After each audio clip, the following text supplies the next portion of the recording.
G'day everybody, dtGNalRa here, the one and only dtGNalRa. We're going to be watching a match from the NA server. It's going to be from one of my teammates who's actually sent this through to me. And yes, I actually mean teammates in that literal sense. I'm a part of dtG now as one of the official casters. You may have seen one of the players, Gandol, who I've also done a cast of on GSL Code A the other day, doing a very interesting job against Boong Boong. And he did really well in that match. So, but the player we're going to see today is one of the top Zergs in Dream Team Gaming. It is dtGNalRa. He's going to be starting down the bottom right hand side of Antigua Shipyard. This is a ladder version, of course. So we got that gold. And we've got these easy positions. So across to the left-hand side is LgNavilo. He's going to be fighting it out here, of course. Avilo, a pretty big player when it comes to doing either some either pretty crazy strategies or doing a lot of mech. We see him do mech quite often in the games that he plays. We'll see how he goes today. If he grabs those gas pretty quickly, we may see that. Or if he goes for, I'd be interested to see the quick command center and then into double gas and proceed to mech from there. I'm going to be really intrigued to see how we go with this one. dtGNalRa, of course, done a couple of casts of him. He likes doing Baneling style plays against Terrans especially. And he does, I think he does some good stuff with mutas from time to time as well. So he's going to start out here with that 15 hatch down at the natural expansion. Avilo is going to be getting up. Everything pretty standard from here is him getting, as well from him I should say, is getting the racks up. No gas at the moment, so we may see a move to a pretty quick command center there, or perhaps some foolery with racks around the map. He's obviously got just this one which has been spotted by the Overlord, so dtGNalRa is going to be prepared for that, but it does look as if it's going to be that pretty quick expansion right here. So before we sort of get into too much of the action, of course, please make sure you go and jump on facebook.com/dtGNalRa2, like the page there, of course, once we get to 150 likes. And if you've liked the page, and if you can jump on Twitter and retweet I've been sort of spamming around this little jump around and retweet thing on Twitter, but if you can do both of that, that would be absolutely awesome. It means I can get some more likes there, and that'd be great to see, because we get more viewers on the channel, which means we can get more stuff coming out. But of course, if you can do that as well, you'll also be in the running to grab a Dota 2 beta key. So if you don't already have Dota 2 and you're really looking forward to that, please jump on board and do that. There will be links at the end of the cast and also in the comments, in the description, sorry, so you can have a look at that. But as we can see, Avilo is going to get that bunker up. Always a bit of a requirement, especially at the top of the ramp here. Lets you dominate this high ground like Obi-Wan Kenobi, and you can make sure that your Zerg opponent does not get too much damage done. Looks as if Avilo is trying to find the original Overlord that came across, but he's actually forced it across to the left-hand side. Did take a tiny bit of damage, and these two Marines being very, very devious and trying to come across and see if the Overlord ran into this open area here, but dtGNalRa, well prepared for that, is just going to keep it off to the side. So we have got the factory coming up from Avilo. He's going to be switching over this command center into the orbital command, and the factory on the way with the double refineries. So I'm going to be pretty certain he's going to move across into a mech style build. Whether there's a couple of variations in terms of moving through into mech. You do of course have a style that relies on a lot of early Hellion pressure, and I'm going to assume that's going to be the play of the day here from Avilo, where he's probably going to grab a tech lab on one of probably this factory here, get Blue Flame researched, and then send out, probably you can do it anywhere from sort of 5 to 8 to 9 Hellions you can push out and do some damage with that,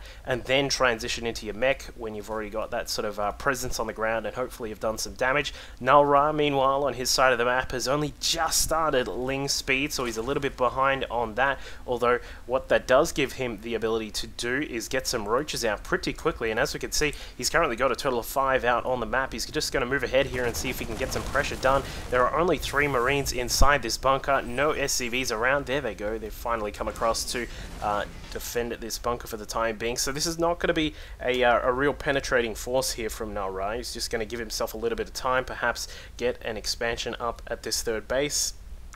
and then just sort of keep his economy going. So it's not going to be anything too huge. As we can see, he's actually he's droned up a little bit behind this. He's currently up to 36 drones. It's quite a lot. Still waiting on the second and the third gas, and even that fourth gas as well. So it does look like he is going to just keeping on with his economy for the time being.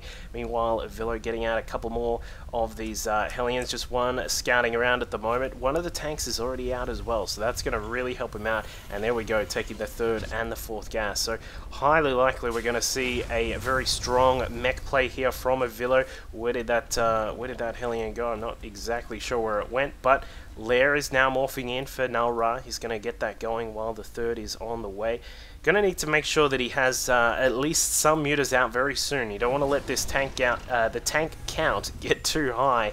And while those Marines start popping out as well, not to mention the fact if a Thor comes out, things get a little bit messy. Could be nice to use some of those mutas to pick off the tanks before they can get in range and get into a big push. But as usual, actually, Navilo is going to go for a third pretty quickly here. So he's going to probably try and plant that down, get a planetary fortress up, a couple of tanks at the top of the ridge to protect that, and then he's going to be in a really well fortified position. We'll probably see him move out, maybe make a little bit of a wall across here, and then just sort of sit back, get the upgrades going. If you've played Brood War, you'll know what that's like for a Terran, when they would just sit back, have the cover of tanks and turrets and all that sort of thing, and just tech up, get 3-3 on the mech, and just move out with this massive metal force and just be totally unstoppable.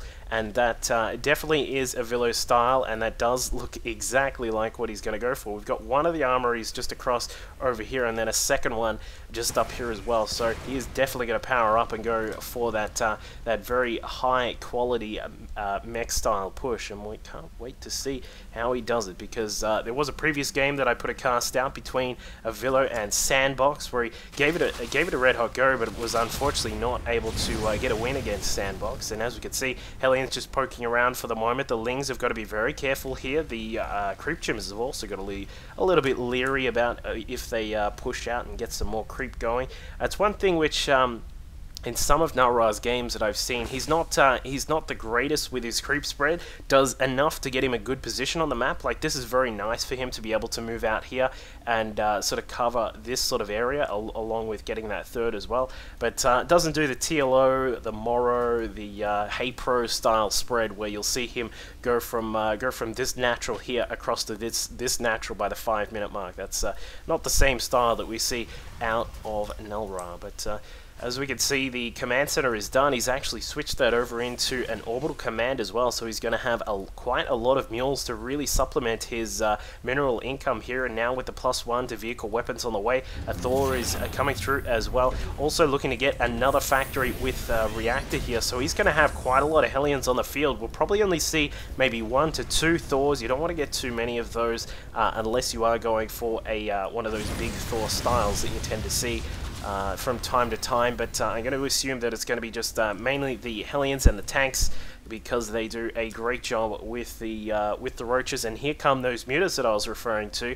Going to try and get them across, get some damage done. Of course, if you can pick off the armory while it's researching, that is absolutely dynamite to get that out of the way. And here come those mutas. They're going to try and target down some of these SCVs first. If they can get some of those, that would be quite nice. But the Thor coming in to defend, and the mutas are going to have to be very careful here. Would love to see him go for that armory, but he is just leaving it alone for the time being. Not really enough mutas to pick that off efficiently, of course. 750 HP on that big fella, and he's going to stay around for a while.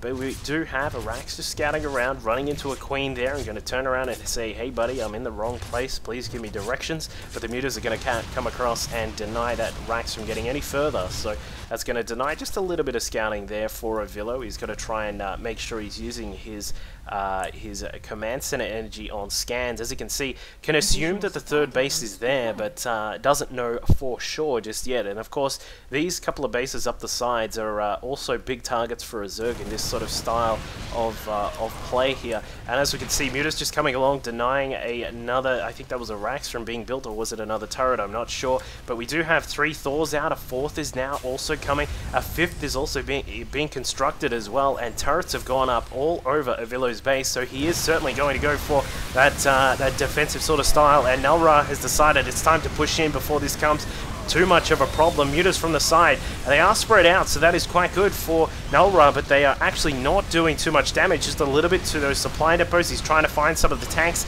is not able to get inside and take down the tanks, but the roaches have done quite a lot of damage, really downsizing that tank, the Thor force there. Also getting rid of some of these turrets. If he can come back across and sweep through those Thors, you'll be in a very good position here, but more Thors now coming out, and behind all of this, we've got GNalRa taking a 4th base up the top. He's also got more units coming in as well. He's got we've got some overlords that look like they're heading to death. I'm not really sure what the plan is there, but these roaches have rebuilt as well. He's got quite a bunch of those out now as well. The one problem I can see that that GNalRa has just at the moment is he's just a little bit behind on his upgrades. Of course, having a Thor force on a Terran with 1-1 already and 2-2 halfway done is going to be a bit of a problem when you've got a lot of roaches and a lot of, or I should say only a few mutas have survived the carnage, but just a little bit of a scary proposition for a Zerg to try and take out Thors when they have upgrades on you. So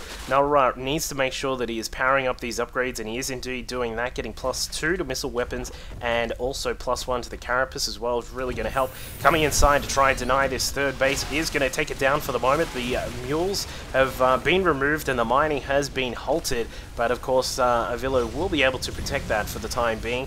As we can see, he's just going to force that back for the moment. Let's have a quick look at the Avilo cam, what he is up to, just keeping an eye on what those Thors are doing. And in fact, GNalRa has decided to come through and push against the Thors. Avilo is going to try and get the command center back down, trying to get some more units out, but there are so many roaches here, and for GNalRa, he's just continuing to push across. Can see that he's getting his injects going. That is beautiful timing there on those, and in fact could be able to win this right here, right now, because there are still more tanks that are coming out for Avilo, and as we can see, the roaches really have no real problem with just taking the heat and doing a lot of damage while they're doing that. So GNalRa looks like he's going to get a heap of damage done. Avilo still has only just gotten this 3rd base up and running, and now the roaches will just sort of retreat. Well, they're actually going to die. I don't see how long they're going to stay alive for, but one of them does stay alive inside the natural mineral line here. Would love to see some of these SCVs switched across to the 3rd, but the roaches say no to that. And the 4th base is going to be up and running very soon here from GNalRa, and that is going to put him in a massively commanding lead here. And now with Avilo trying to resecure this front section of his base while he gets the third expansion up, I don't think he's actually going to be in this game for too much longer. Look at the supply difference, 186 to 101.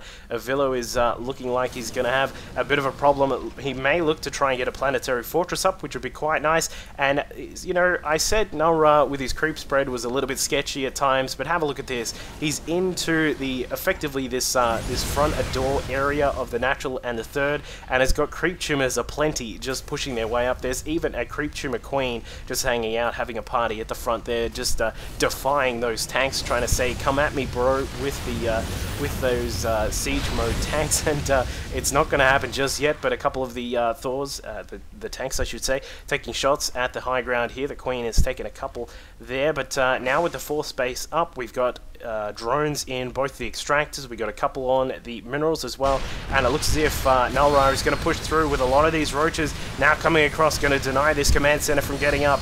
Now taking down the tanks as well, and now he's just gonna barrel his way through. He says, "Hey buddy, I've got all of these roaches and I can make a bunch more of them," and just comes through, says hello, goodbye to the Thor. We'll lose the roaches eventually, but that is quite a lot of damage done. As we can see on the supply here, GNalRa is now up at 147 supply. He's going to be building up some broodlords, I would assume, very soon. Yeah, they're just about to pop up, and beautiful timing on the corruptors as well. They're going to be able, ready and willing to switch over into those broodlords in just a moment. Infestors are out, but I don't believe, yeah, these couple have a little bit of energy available, but they're not going to get too much done. They do get destroyed, and Avilo is going to catch some of these drones, lining them up, and roasts up some of the drones. That'll be nice for him. Unfortunately, he's not actually going to get too much more than that, I would say. NalRa has actually denied this third from landing, and I don't think Avilo has noticed just yet. There is actually no real way for him to deny that Overlord from being quite annoying. There is a Viking on the way. We've got 2 starports here, but that's going to take a while to come across. Then, of course, you have to wait for the creep to dissipate as well. And while this has all been going on, and Avilo did get some Hellions inside the 4th base, roasting up drones left, right, and center. In fact, is going to pretty much just totally massacre this whole base. It does get cleaned up eventually by the Queen and the Roaches. A couple of spine crawlers about to pop up, but unfortunately their clocks were set back. They were a bit late to the party, and Avilo has done a little bit of damage there, but I don't think it's going to be too much of an issue. Considering Broodlords are out, there isn't actually too much of a way for Avilo to defend against this. He does have 1 Viking. He's got a couple more on the way, but there are a couple of Corruptors and some a random assortment of units here from NalRa. He's got an Infestor, 3 Corruptors, 3 Banelings. I was about to say Broodlings. I was like, where are they? And then some leftover Roaches as well. So NalRa is just saying, you know what, to hell with you, I'm just going to sacrifice some of these Broodlords, we're going to do a lot of damage, and Avilo has now left the game. So great job by Dream Team Gaming's NalRa there. We hope to see him a little bit more in future, of course. And of course, if you want to see some of the other guys from Dream Team Gaming, let me know. Of course, there are some really great players on the team. If you want to see some more Gandalf, I am looking to grab some more replays of him as well, and I'll certainly aim to have those up very soon. Thank you guys. Cheers.